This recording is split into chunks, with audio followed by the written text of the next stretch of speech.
கொக்குமடை கிராமத்தில் அரசு நேரடி நெல் கொள்முதல் துவங்கியது.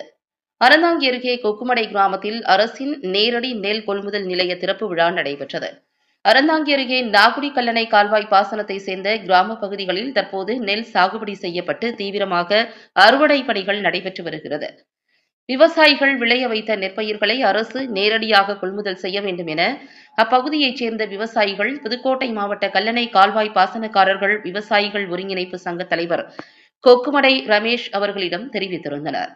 கொக்குமடை ரமேஷ் அவர்கள் தமிழக அரசின் கவனத்திற்கும் அமைச்சர்கள் ரகுபதி, மெய்யநாதன் மற்றும் மாவட்ட ஆட்சித்தலைவர் அருணா அவர்களிடம் தெரிவித்து தற்போது கொக்குமடை கிராமத்தில் அரசே நேரடியாக கொள்முதல் செய்வதற்கான ஆணையை பெற்று அதனைத் தொடர்ந்து அக்கிராமத்தில் நெல் விற்பனையை துவக்கி வைத்தனர்.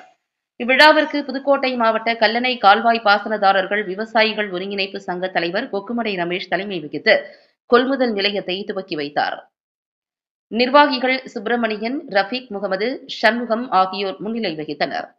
விழாவில் அப்பாதுரை, சோழனி ராமு, சரவணபாலு, சுதர்சன் உட்பட பலர் கலந்து கொண்டனர்.